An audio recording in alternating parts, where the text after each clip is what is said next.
Salve, salve, meus amigos. Muito bem-vindos a mais um episódio do Papo do Coração, esse podcast feito de médico para os nossos pacientes.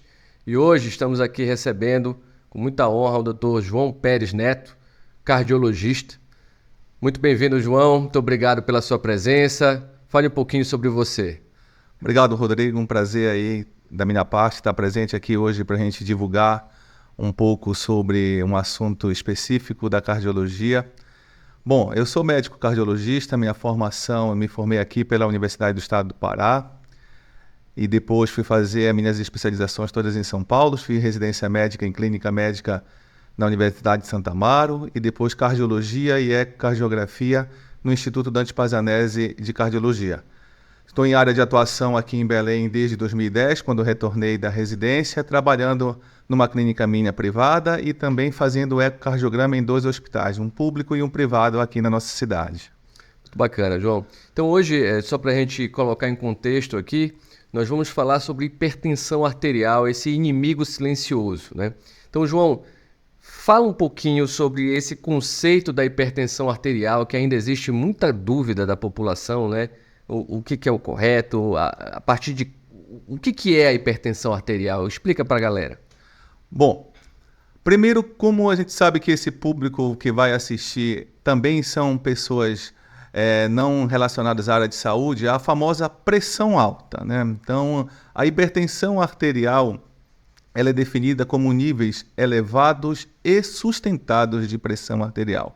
Não é só uma única aferição de pressão elevada que vai definir aquilo como um diagnóstico de doença hipertensão arterial. Inclusive, no nosso dia a dia, a gente pode ter uma elevação de pressão arterial quando você está tendo uma situação de estresse, uma atividade física, a pressão arterial naquele momento está elevada, mas não é pela doença hipertensão.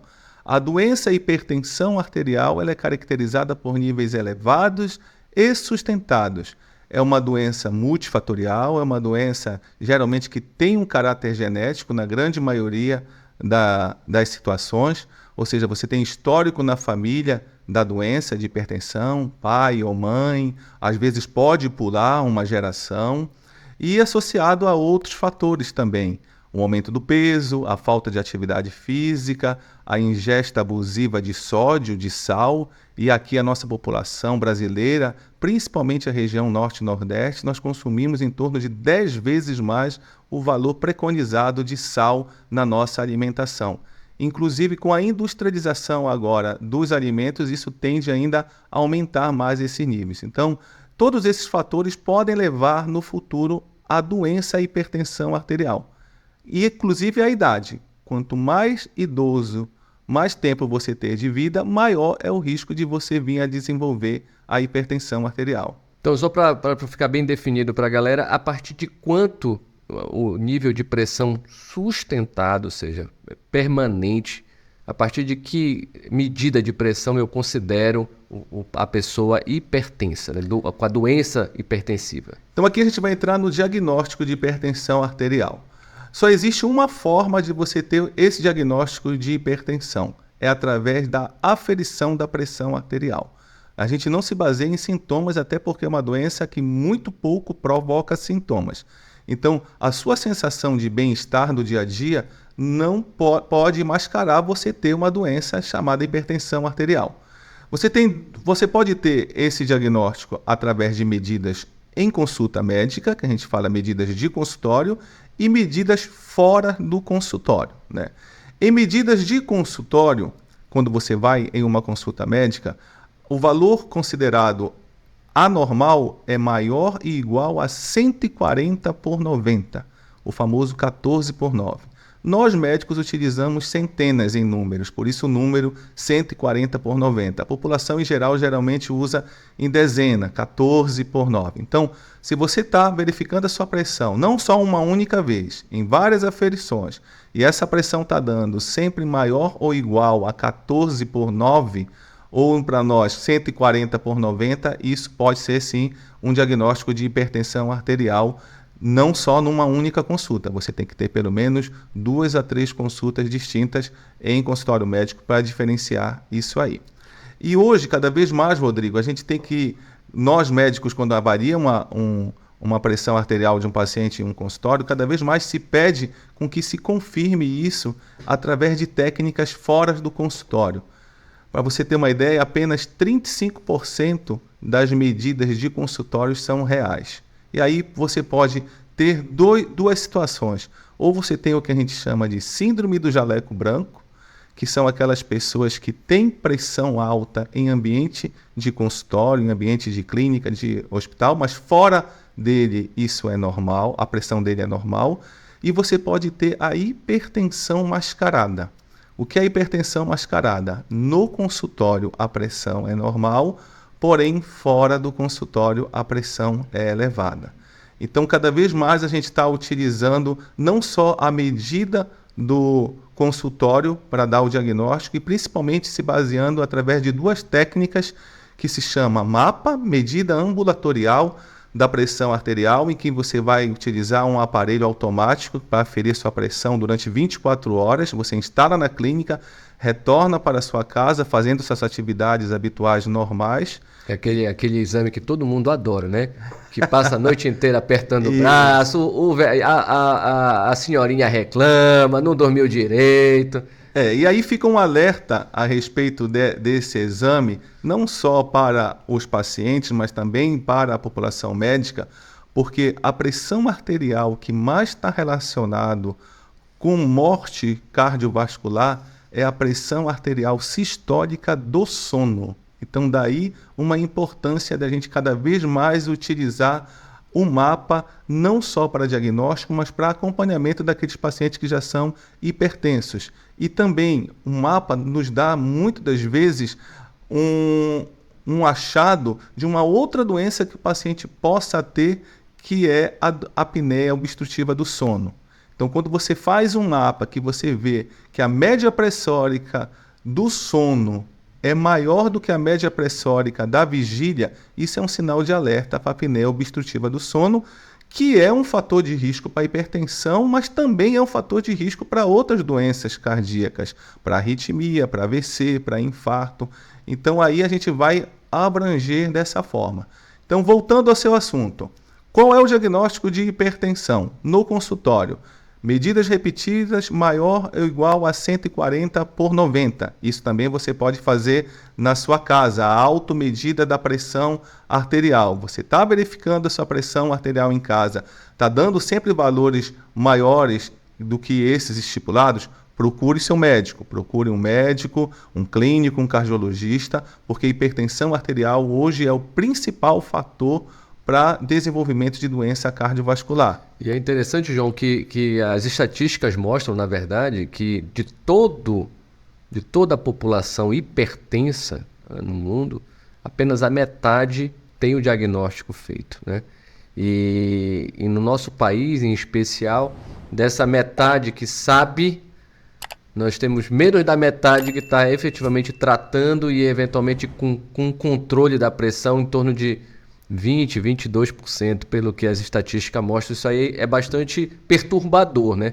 Porque se você sabe que é uma doença crônica, que tem tratamento, é tratável, não está se fazendo o diagnóstico adequado, não se está tratando adequadamente. Então, aumentando o risco cardiovascular dessa população. E aí, João, você estava falando da MAPA, mas também tem uma outra metodologia. Queria que você falasse um pouquinho sobre ela. Se chama MRPA, Medida Residencial da Pressão Arterial. A medida residencial da pressão arterial, diferente do MAPA, que ele vai verificar durante 24 horas, é um protocolo específico que a gente utiliza durante 5 dias aferindo a pressão. 3 medidas pela manhã e 3 medidas à noite. A medida residencial da pressão arterial, ela não afere a pressão arterial durante o sono, diferente do MAPA. Mas para aqueles pacientes que têm essa dificuldade, têm essa aversão ao MAPA, seria também uma outra forma de a gente analisar a pressão arterial. A MRPA, como a gente fala, ela é diferente da automedida da pressão arterial do que a pessoa vai verificar na sua casa.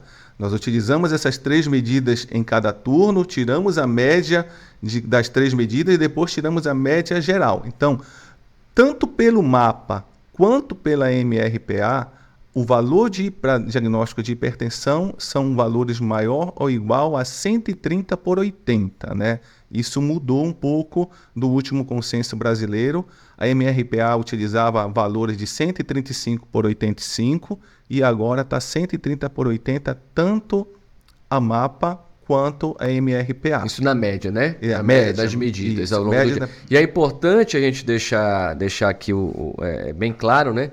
Que a pressão ela oscila ao longo do dia, oscila com determinadas condições, ou seja, você está com a bexiga cheia, está agoniado para ir ao banheiro, a pressão pode oscilar para cima, você teve uma dor, você teve uma trancada no trânsito, xingou o outro motorista, você pode também ter um pico de pressão. Então a pressão ela não é estável, ela não é fixa ao longo do dia, não é isso? Porque muitas vezes o paciente chega questionando, a minha pressão está oscilando muito, uma hora ela está assim, outra hora ela está assado, mas a gente tem que levar isso em consideração, né, fazer esse alerta também, levar esse esclarecimento, não é isso, João? Com certeza, é uma coisa que eu sempre falo para os meus pacientes. Se você ficar deitado o dia todo e aferir 10 vezes a sua pressão arterial, serão 10 medidas diferentes. E olha que você não mudou o seu estado físico. Imagina quando você está fazendo uma atividade física, situação de estresse, as próprias alterações hormonais do nosso organismo. Nós temos a tendência, a grande maioria, a ter a pressão arterial maior nos primeiros horários da manhã, ou principalmente pelo aumento de um hormônio chamado cortisol. Depois, a pressão tende a diminuir após o almoço, após a refeição, isso porque o fluxo sanguíneo é totalmente direcionado para o sistema digestivo, daí a sonolência pós-almoço se estabiliza, e à noite o normal é nós termos uma variação no mínimo de 10% da pressão arterial da sua vigília para o sono.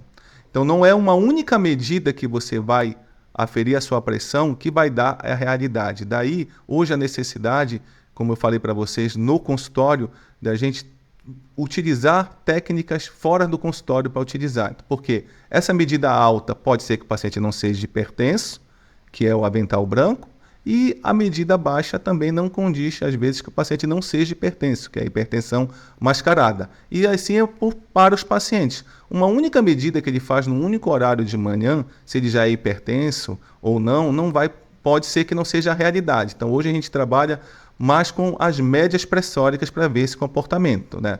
Lógico, essa oscilação ela tem valores de que a gente tem que se sustentar. Ela não pode também você ter um pico hipertensivo, principalmente porque os picos hipertensivos estão relacionados com um aumento de AVC, de acidente vascular cerebral, principalmente tipo hemorrágico, né? Então, uma elevação muito súbita da pressão arterial e muito intensa pode levar a essa complicação que a gente teme muito no dia a dia. Você tocou num ponto bastante interessante. Eu queria só antes colocar em evidência aqui, você comentou, os eventuais fatores de risco para hipertensão arterial. Então, você tem um histórico familiar, né? Então, a genética tem associado aí, tem o seu papel. A idade, né? Porque a gente sabe que quanto mais idoso a tendência, né? A prevalência de hipertensão ela aumenta bastante, né?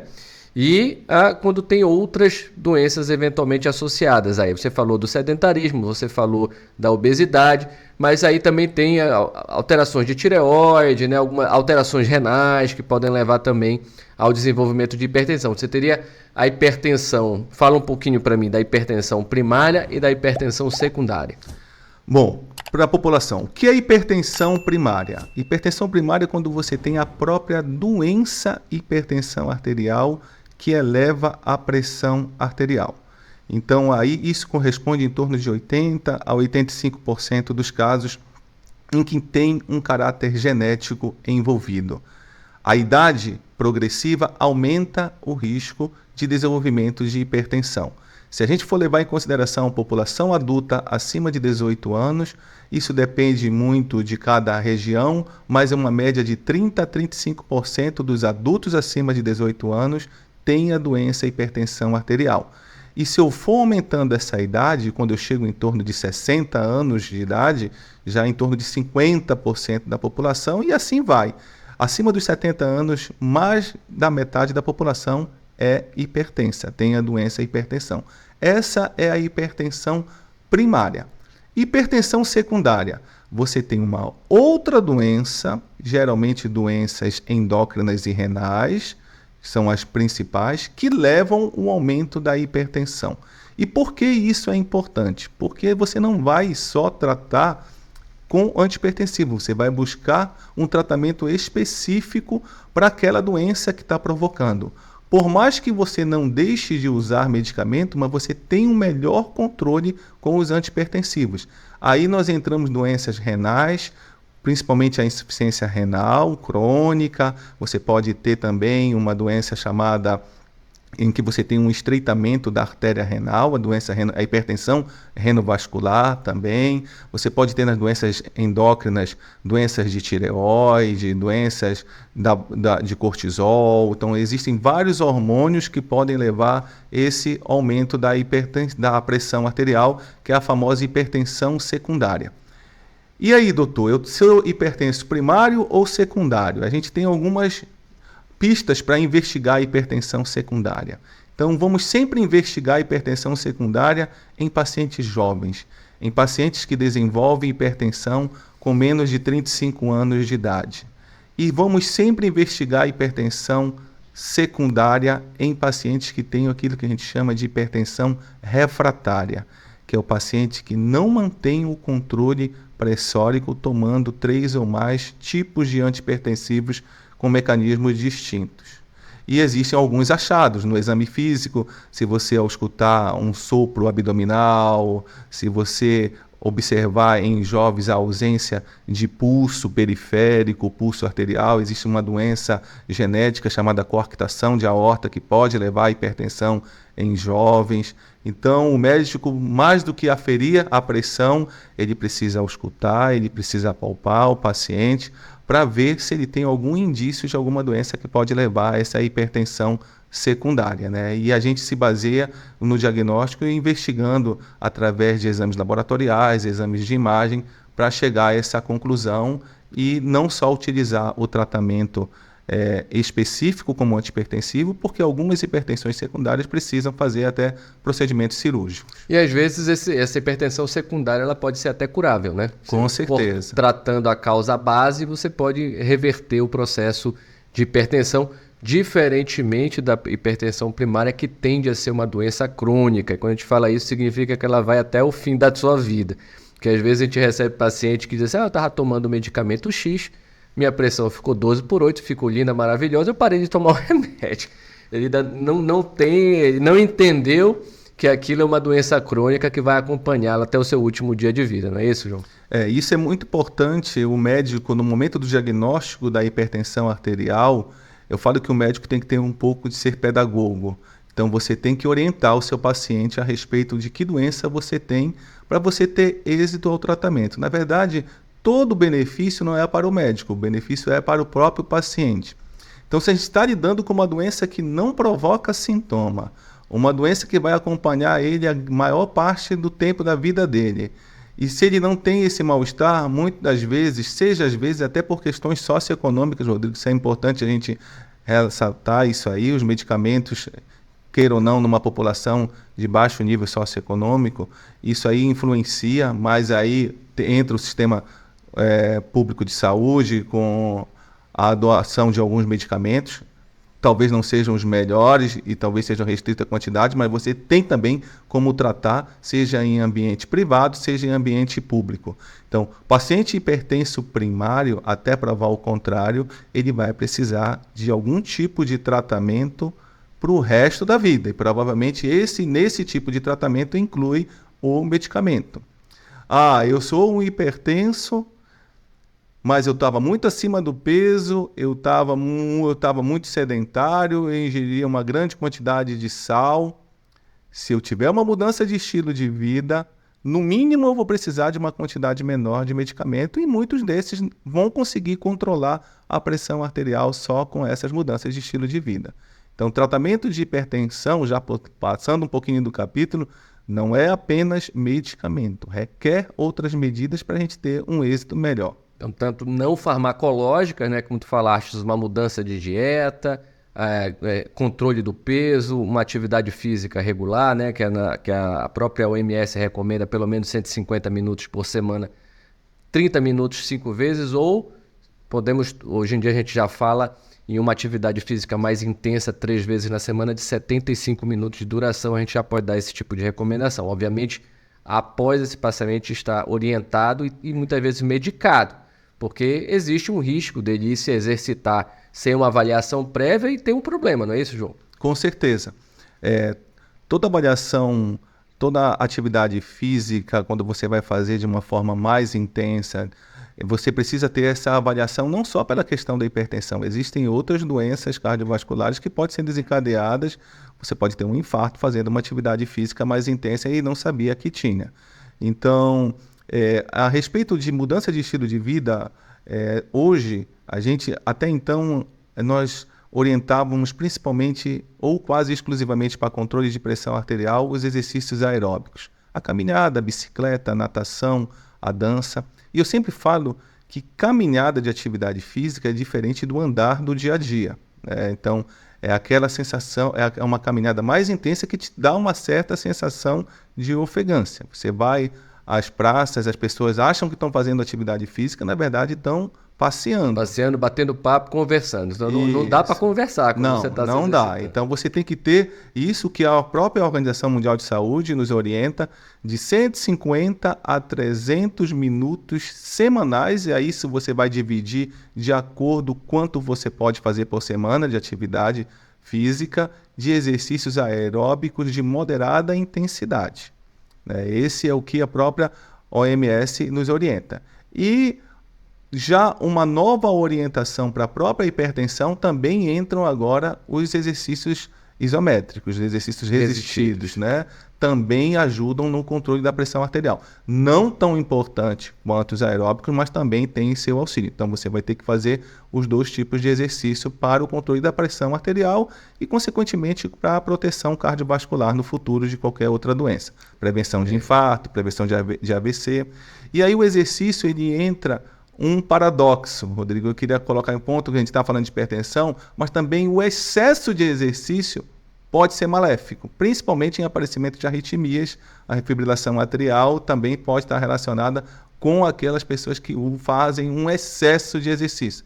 Na vida a gente não pode ter os extremos, não pode ser o 880, você tem que trabalhar na média para isso, para te trazer proteção. Não é porque eu sou um maratonista que corro 42 quilômetros toda semana e isso está me trazendo benefício. Pode trazer, mas também fica um sinal de alerta que você pode ter algo provocado por... Pode desenvolver o tal do coração do atleta. Isso vai ser assunto, tópico de um outro podcast mais à frente, mas já é bastante interessante, já deixa um spoiler aí do que está por vir. Mas então, meu amigo, minha amiga, fica um alerta para você. A caminhada, sair de manhã para passear com o cachorrinho não conta com uma atividade física, viu? Fica o alerta. E aí, João, além dessas medidas não farmacológicas, existem os medicamentos que muitas vezes você vai tratar pela vida inteira e existe uma série de classes aí de medicamentos que você vai associando conforme a necessidade de cada paciente para trazer o melhor benefício baseado nos outros fatores de risco que esse paciente pode ter. E aí a gente não vai entrar aprofundadamente na parte medicamentosa, porque isso aí varia, né? Vai ter uma variação de cada paciente. Mas eu queria te perguntar, além desse diagnóstico, desses exames iniciais aí para fazer o diagnóstico da hipertensão, uma vez diagnosticado, óbvio, esse paciente vai precisar de um acompanhamento periódico.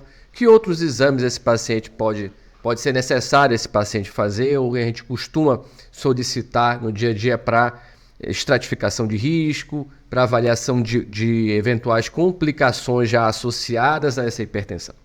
Então, quando a gente quer tratar a hipertensão, a gente não está buscando cura, a gente está buscando controle e a gente está buscando prevenção cardiovascular, prevenir as complicações. E a hipertensão, ela pula um pouquinho não só apenas do sistema cardiovascular, ela pode levar a lesão também em outros órgãos que não seja o coração.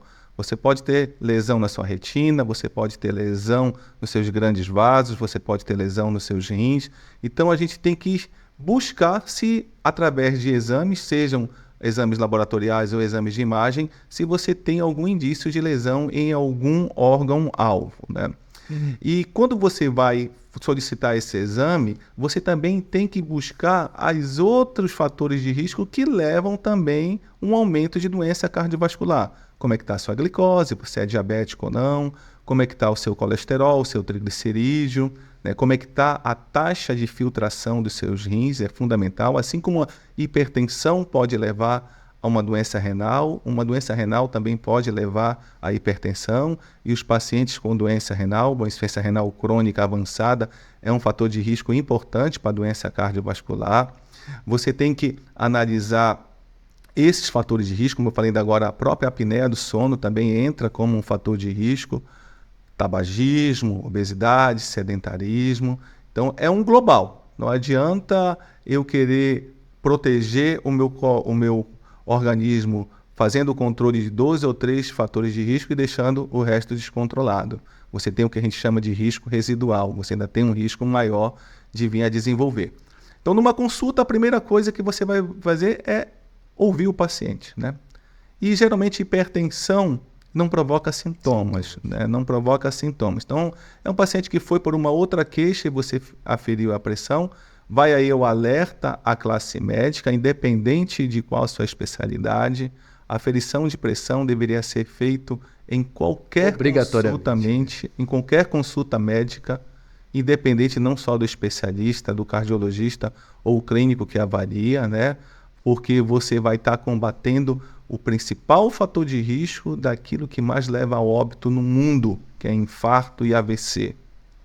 Então, é um alerta para a população médica a respeito disso. A gente ouve muito que você vai em certa especialidade e não afere a sua pressão arterial. E também, quando for aferir, muito cuidado da forma como você vai verificar a sua pressão arterial. Você tem que ter pelo menos alguns minutos de repouso, você não pode ter feito atividade física intensa 1 hora antes, você não pode ter ingerido cafeína em grande quantidade 30 minutos antes, você tem que estar com a bexiga vazia, você tem que estar sentado, com o pé apoiado. Então a gente tem que ter muito cuidado também na forma como você afere a sua pressão arterial para ter um valor mais fidedigno. E voltando no início aqui, mais uma vez, não é só numa única medida que vai nos dar o diagnóstico se eu sou ou não um paciente hipertenso. Então, uma vez pulado essa anamnese, nós vamos para a ausculta, para o exame físico do paciente, ver se ele tem algum sinal de ausculta cardíaca, o pulso como é desse paciente, a ausculta abdominal, se tem algum sinal de sopro, para se pensar em estreitamento da artéria renal e investigar uma hipertensão secundária. E a gente sempre se baseia nos exames laboratoriais, né? Nós temos os exames básicos, que é solicitado, né, em que você solicita a glicose, o perfil lipídico, a taxa de filtração, a função renal, o ácido úrico e também um eletrocardiograma, né, começando sempre com um exame inicial para ver se tem indícios. E aí vai depender de quem é o paciente, aonde você está atendendo, qual é a disponibilidade do local que você tem do serviço para continuar ampliar esse leque, né? Ampliar essa investigação para ter uma investigação mais acurada nas que a gente chama de lesão em órgão-alvo. É importante o rastreamento de lesão em órgão-alvo porque ele requer uma atenção maior, a gente precisa atingir metas pressóricas mais rápido possível, e não só para a pressão arterial, para os outros controles glicêmicos, lipídicos, que também precisam ser de valores menores para esse grupo de pacientes em quem já tem alguma lesão em órgão-alvo provocado pela hipertensão ou por outro fator de risco. E é interessante, João, esse ponto dessa pecha, né, o assassino silencioso, né, da hipertensão arterial. Muitas vezes chega o paciente no nosso consultório e diz, eu tive uma dor de cabeça muito intensa, fui no pronto-socorro, e minha pressão estava 16/9, 14/9, 15/9. E aí o colega lá, não, eu preciso ir no cardiologista urgentemente. E já taxa o paciente como hipertenso, às vezes ele já sai de lá tomando a sua medicação, não vou citar nomes aqui, mas já sai de lá tomando um medicamento e já chega para nós numa situação como essa. Queria que tu falasses um pouquinho sobre isso, porque eu vejo com relativa frequência os colegas tratando uma hipertensão, entre aspas, no pronto-socorro, que muitas vezes não é de fato uma crise hipertensiva ou uma... Aí eu queria até que você falasse um pouquinho dos conceitos de urgência e emergência hipertensiva, para a gente fazer uma distinção aqui e orientar melhor não só o nosso público, mas também fazer uma orientação aos nossos colegas médicos que estão lá na ponta, no pronto-socorro, no pronto atendimento, recebendo esses pacientes com essas queixas. Muito cuidado com, principalmente, dor de cabeça, né? Na verdade, não só dor de cabeça, dor. Dor é uma situação de estresse para o organismo, seja em que local do organismo for. Do fio do cabelo à unha do pé. Se você tem uma dor mais intensa, você libera mediadores, você tem alterações hormonais e isso pode fazer a pressão subir. Isso a gente chama de pseudocrise hipertensiva. A grande maioria dessas elevações de pressão arterial que são tratadas em ambiente de emergência médica não são emergências. Não são, muitas das vezes, nem doença e hipertensão. É uma pseudocrise hipertensiva. Você teve algo, uma dor provocada por outras situações, vamos citar dor de cabeça, ou por tensão, ou uma crise de enxaqueca, que fez a pressão subir, fez a pressão arterial elevar-se, diferente da hipertensão que está provocando sintomas. Hipertensão arterial pode provocar dor de cabeça? Pode, é uma situação de emergência médica. Você está prestes a ter um AVC, provavelmente, você tá tendo uma alteração na pressão intracraniana ali, você está prestes a ter um sofrimento do vaso cerebral, só que geralmente não é acompanhado apenas de elevação da pressão arterial. Confusão, agitação psicomotora, desorientação. Então, são situações distintas. Uma dor de cabeça que leva a pressão a 15, 16, isso geralmente não é provocado pela hipertensão. Isso é uma pseudocrise hipertensiva em que o tratamento na emergência não deveria ser feito com antihipertensivo, deveria ser feito com analgésico. Eu sempre comento um caso trágico que eu presenciei ainda como residência de clínica médica. O paciente compareceu ao hospital se queixando de dor de cabeça, passou na triagem, a pressão estava elevada, 15, 16, chegou ao médico, com certeza não ouviu, não examinou, e aí tomou o primeiro antihipertensivo, minutos depois continuava elevada, tomou o segundo antihipertensivo, tomou o terceiro. Quando ele se levantou, ele teve um mal súbito, ele teve uma síncope, uma perda da consciência. Uma hipotensão postural, né, que levou. Quando acordou, não movimentava o braço do lado esquerdo e nem a perna. Levado à sala de emergência, aí eu entro no cenário, eu estava na sala de emergência do hospital nesse dia, o paciente teve um AVC isquêmico provocado por uma hipotensão severa e a dor de cabeça do paciente era provocada por uma infecção de ouvido, por uma otite. Então vejam só a história da pseudocrise hipertensiva. Então a gente tem que ficar muito alerta com isso, não só para a população não leiga, mas principalmente para a população médica. Você que está nos ouvindo, que está nos vendo aí, que trabalha nas emergências, se o paciente não tem sinais de encefalopatia hipertensiva, se o paciente não está com dor torácica, se o paciente não tem sinais de congestão pulmonar, pressão alta, isso não é uma emergência. E talvez a pressão nem esteja relacionada à doença cardiovascular e à elevação da pressão, seja uma pseudocrise hipertensiva. Muito cuidado em você querer reduzir pressão arterial de forma súbita em emergência.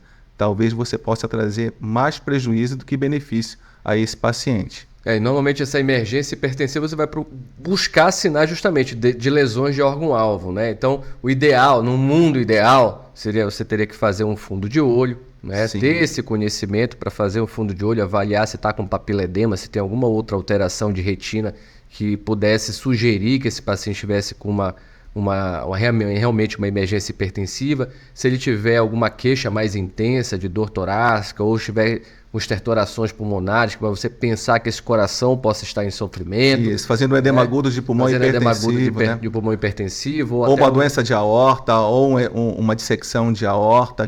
Sopro abdominal, alguma coisa nesse sentido. Então, você tem que ter esse conhecimento e normalmente, o mais habitual, o mais comum que a gente espera acontecer é que nessas situações esses níveis de pressão estejam bem elevados, né? Normalmente acima de 180 por 110, não o 18 por 11. Normalmente é isso, né, João? Com certeza, só que a gente vê na prática o contrário, né? O paciente sendo tratado na emergência com 15, 16 de pressão porque está com dor e não tomou nenhum analgésico.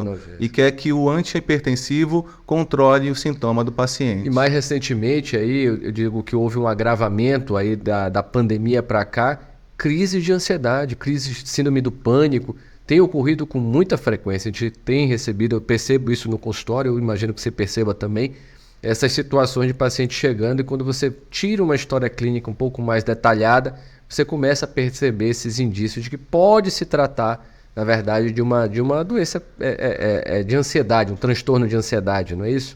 É talvez o principal fator de pseudocrise hipertensiva. A ansiedade e a dor, né? São as duas principais. Não tenha dúvida a respeito disso, e às vezes para o próprio paciente é difícil de assimilar que tudo aquilo que está acontecendo a respeito dele é por um distúrbio psíquico, né? Então entra o médico na conscientização, isso aí não é por fraqueza, isso é doença e requer tratamento.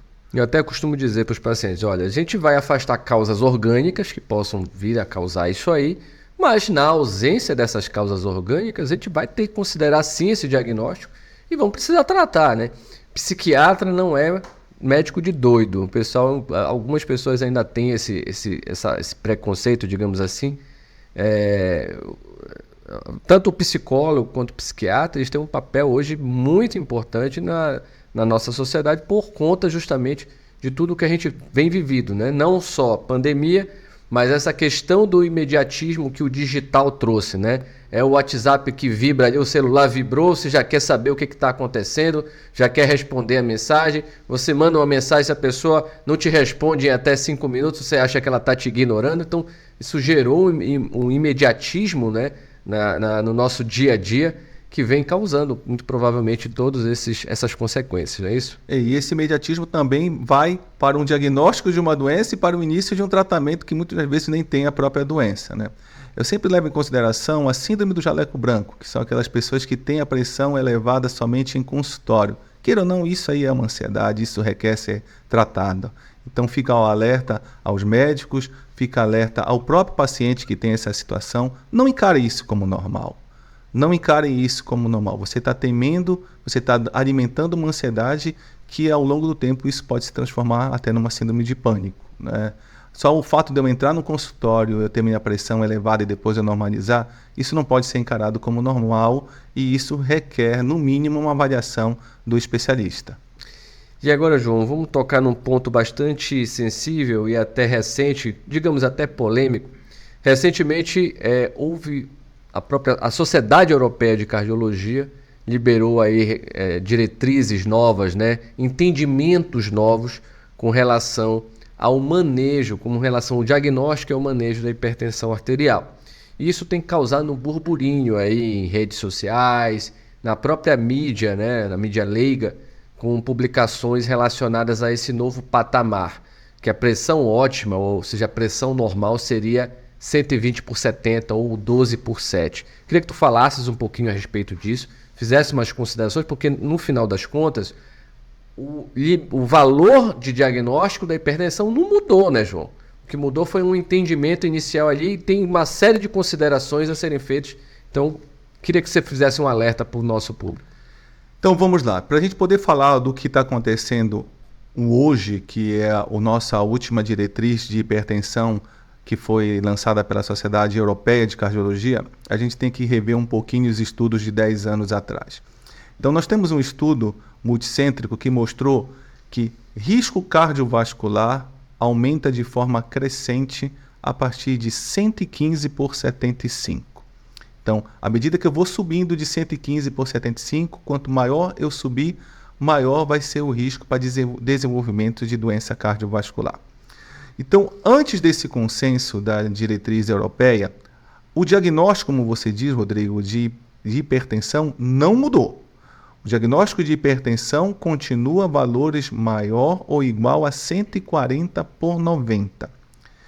Essa grande discussão que a gente está tendo nos últimos meses, depois diretriz europeia é a respeito de um termo que eles utilizaram e também dos valores. A gente sempre ouviu falar que a pressão boa é 12/8. 12/8, e aí a Sociedade Europeia vem com 12/7 por pressão, como pressão ótima, 12/7. Por que o 12/7 não 12/8? Baseado em estudo através desse valor que eu lhe falei, que a partir de 115/75 se aumenta o risco cardiovascular. Então, por causa disso, a pressão ótima seria em torno abaixo de 12/7. Aí vem o grande ponto de discussão que a Sociedade Europeia levou para o mundo todo. Eles utilizaram um termo chamado pressão arterial elevada. Pressão arterial elevada maior e igual a 120/70. Então, se eu estou com a pressão 13/8, eu tenho a pressão elevada. Só que pressão arterial elevada não é igual a diagnóstico de hipertensão arterial. Você não está com a pressão ideal, mas você não recebe um diagnóstico de doença hipertensiva. Então, esse é o principal ponto, não só para a população leiga, mas a gente vê, infelizmente, colegas médicos em redes sociais colocando essa situação, e isso pode confundir ainda mais quem não é médico. Então, continua um diagnóstico de acima de 14/9. O termo utilizado, pressão arterial elevada, é para nós ficarmos alerta e estratificarmos melhor esse paciente. Para quê? Para ver se ele vai precisar, inclusive, tomar medicamento, mesmo não tendo a pressão acima de 14/9. Então, tem pacientes que não têm um diagnóstico de hipertensão, mas requer antihipertensivo por outros fatores de riscos. Então, se já é um paciente que tem uma doença cardiovascular estabelecida, ele já teve um infarto, ele já teve um AVC, ele tem obstrução arterial em qualquer leito arterial crítica, é um paciente renal crônico. Então, esse paciente, se ele está com a pressão acima de 12/7, porém não atingiu o 14/9, esse grupo também vai precisar ser tratado medicamentoso. Aí que entra a mudança. Ainda não mudou a pressão elevada, é para a gente alertar e estratificar melhor, porque é um leque muito grande entre 120 e 139 de sistólica e entre 70 e 89 de diastólica, que é a máxima e a mínima para a população que não sabe o que é o sistólica e o diastólico. Então você tem um leque muito grande e todos não podem ser vistos como iguais aí. Então, dentro desse grupo, tem pessoas que vão precisar, sim, tomar medicamento antihipertensivo para reduzir o seu risco cardiovascular. E vou mais além, que provavelmente nós vamos ter mudanças nas próximas diretrizes a respeito de sexo. Mulher provavelmente vai ter que ser tratada de forma diferente de homem e tem que ser estratificada de forma diferente. Então, você viu que eu falei de doença cardiovascular, eu falei de doença renal, mas também a mulher tem que ser vista. Se é uma mulher que está com a pressão elevada, porém não hipertensão, mas é uma mulher que na gravidez teve diabetes gestacional, teve pré-eclâmpsia, teve eclâmpsia, também tem que ser reavaliada, que provavelmente também vai precisar utilizar medicamento para prevenir doença cardiovascular. Assim como a gente usa medicamento no pré-diabetes, no famoso pré-diabetes, para não desenvolver a doença, ou então para retardar o aparecimento da doença, nós também vamos utilizar. A Sociedade Brasileira de Cardiologia ainda utiliza, na última diretriz de 2023, o termo pré-hipertensão. Eu ia comentar isso. Então, será que isso vai ser mantido ou será que a próxima diretriz que está para ser lançada no ano que vem... A gente vai seguir a europeia. Vai seguir a Eu acho que a europeia. tendência é essa. A tendência vai ser essa. E a europeia, ela não só trouxe essa situação da gente avaliar melhor aquilo que era dito antes de pré-hipertensa e hoje é PA elevada. Eu particularmente preferia utilizar o termo PA não ideal, pressão arterial não ideal. Porque isso já confundiu cabeça de médico, imagina a cabeça dos pacientes, público, né? Do público que está aí, eu estou verificando a minha pressão, está dando 13/8, eu sou hipertenso, eu preciso tomar medicamento. Pode ser que você não é hipertenso, mas pode ser que você precise tomar medicamento sim. Mas aí o médico vai avaliar. Precisa fazer a avaliação. Não pode se consultar na farmácia nem com a vizinha, né? Muito cuidado com a automedicação, ela já é deletéria em qualquer ambiente. Na hipertensão arterial, isso se duplica, se triplica. Então, o remédio que o antihipertensivo, que o seu vizinho toma, que o seu irmão, que seu pai e sua mãe, pode ser que não seja o mesmo para você e pode trazer mais prejuízo para você. Então, sempre tomar medicamento, principalmente os antihipertensivos, com orientação médica e só suspender também por orientação médica. A minha sensação de bem-estar, a minha sensação porque eu estou aferindo a pressão, ela está normal à custa de medicamento, isso não faz você deixar de tomar o seu medicamento. Você está colocando a sua saúde em risco caso isso aconteça. E João, aí colocando em perspectiva também, aquele paciente que já teve, como você comentou, né, já teve um episódio, ou seja, que muitas vezes a pessoa acaba descobrindo que é hipertensa quando tem um AVC, quando tem um infarto, ou seja, tem um evento cardiovascular, como nós falamos no nosso meio, né? E esse indivíduo que já teve esse evento cardiovascular, a nível de tratamento, muda alguma coisa, João? Com certeza. Nós tínhamos metas diferentes para a pressão arterial de acordo se você está fazendo uma prevenção primária, uma prevenção secundária ou você tem um fator de riscos diferente.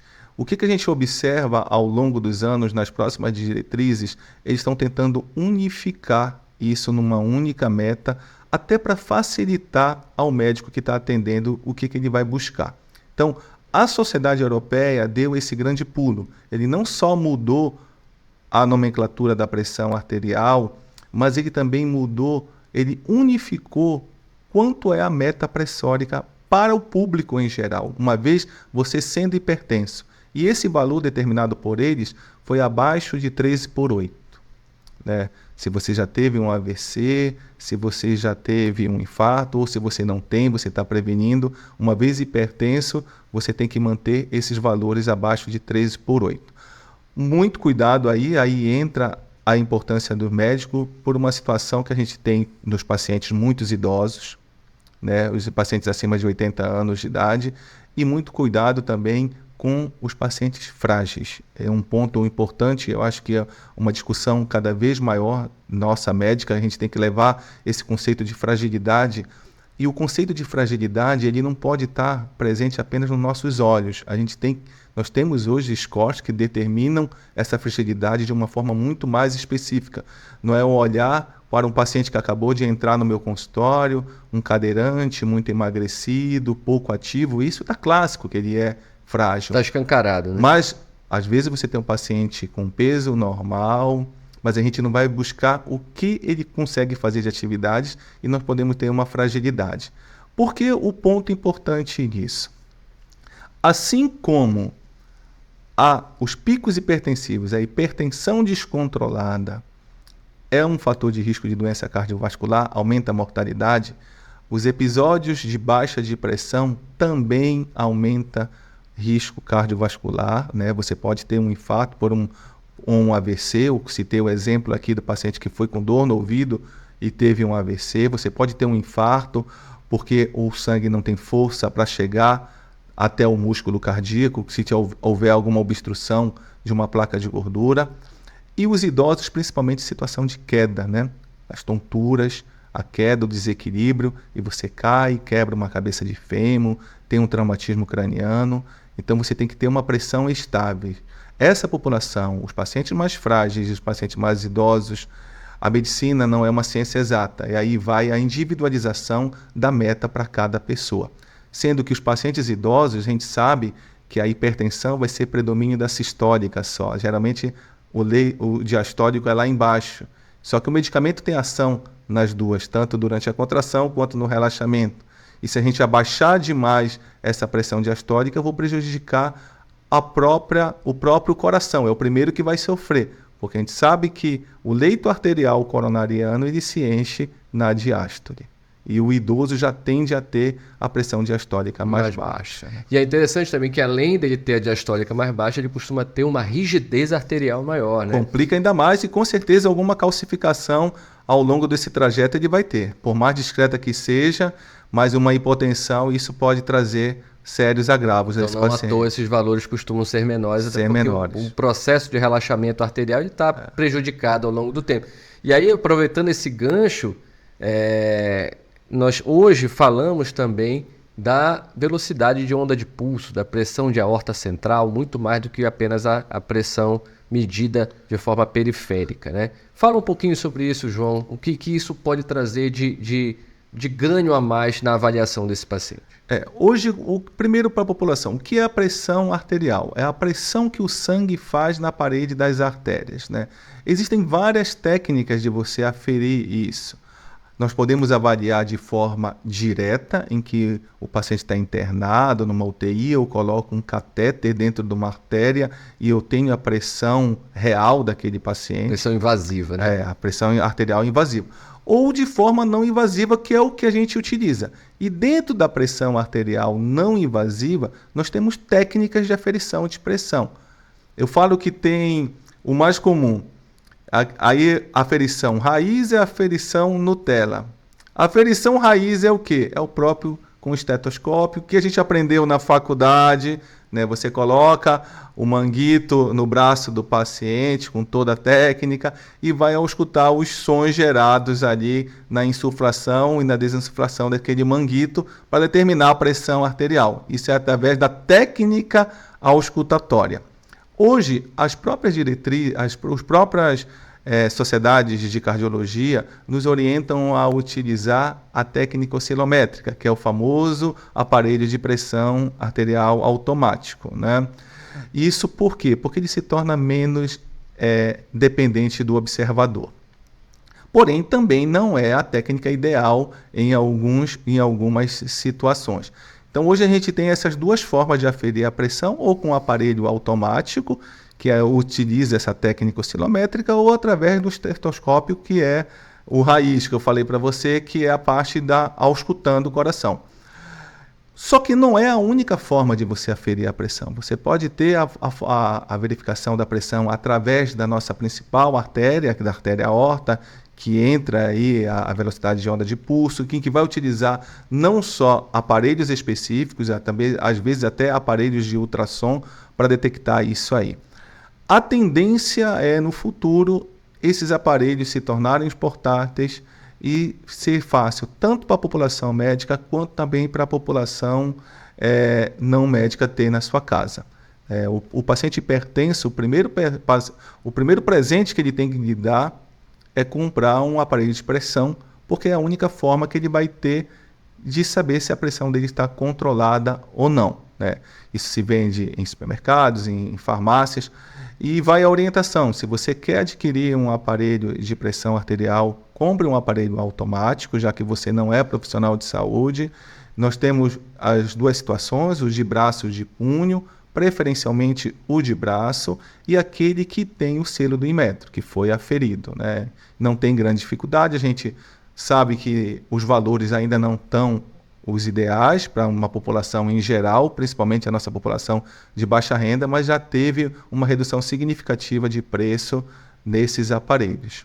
E às vezes a gente até se surpreende isso, Rodrigo, que se você for no seu consultório verificar se o paciente tem ou não um aparelho de pressão, a grande maioria já tem em casa.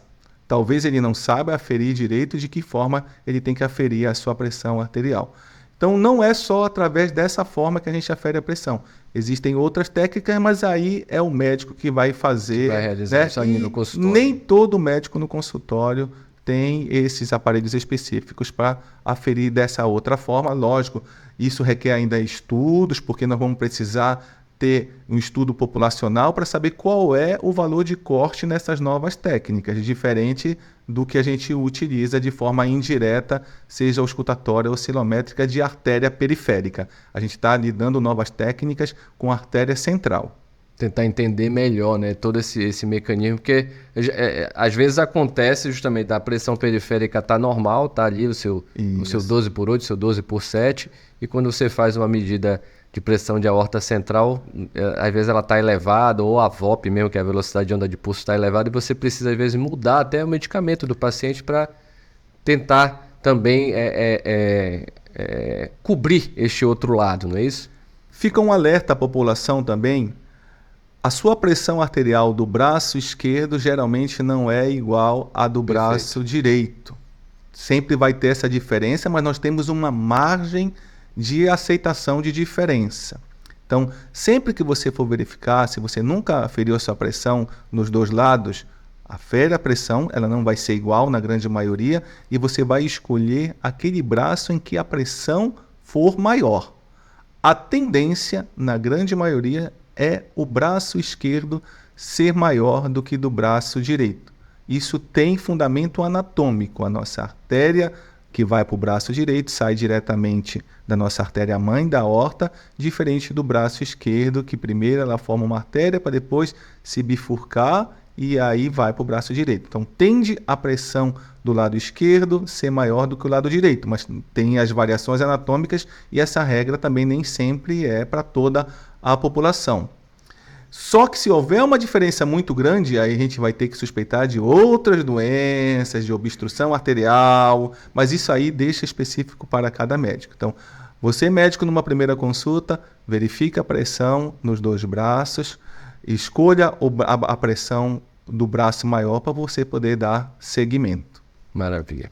Bom, pessoal, estamos caminhando aqui para o final desse nosso bate-papo excelente aqui com o Dr. João Pérez Neto. E aí eu queria, João, que você deixasse aí um recado final para a nossa audiência em relação a essa questão da hipertensão, da importância do controle, da monitorização frequente disso aí e tranquilizá-los com relação a essa última polêmica, entre aspas, gerada aí. Então, primeira coisa a respeito da polêmica. Pressão elevada que o guideline europeu determina acima de 12/7 não é sinônimo de doença hipertensão. A doença hipertensão continua sendo acima de 140/90.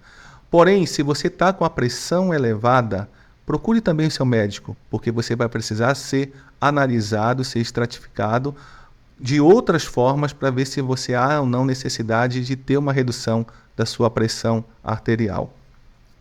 Muito cuidado com o mal silencioso. Aquilo que não nos perturba no dia a dia pode ser uma mudança de água no nosso futuro. Hipertensão arterial não provoca sintomas na grande maioria das vezes. Só tem uma forma de você saber se você é hipertenso ou não, aferindo a sua pressão. Então, se você tem na sua família, seu pai é hipertenso, sua mãe é hipertensa, afere a sua pressão, verifique sua pressão. Cobre do seu médico quando você for numa consulta, seja por qualquer especialidade, para ele verificar a sua pressão arterial. Se uma vez elevada, numa única medida, não receba ainda um diagnóstico de hipertensão, mas busque um atendimento para a gente, se diagnosticar de uma forma precoce, tratar e ter o êxito do tratamento, que é prevenir complicações. Que você não tenha um aumento do seu coração, que você não tenha um infarto, que você não tenha um AVC, que você não tenha um aumento da sua artéria aorta, que você não fique cego por doença na retina, que você não tenha um problema renal e precise um dia no futuro precisar de hemodiálise. Eu sempre relato que a gente acha que todos esses problemas eles só chegam na porta do vizinho, ele nunca ultrapassa o muro de casa. E a gente pode estar assim sendo suscetível desse mal silencioso. Se exercite, tenha uma boa alimentação, reduza sal na sua comida, e cuide do seu maior bem, que é a sua saúde. João, muito obrigado aí pelas suas palavras, pelo seu alerta. Queria agradecer também ao nosso público que ficou até aqui com a gente. Não se esqueçam aí, se inscrevam no nosso canal, ative as notificações para ficar sempre alerta aos novos episódios dessa segunda temporada do Papo do Coração. Muito obrigado.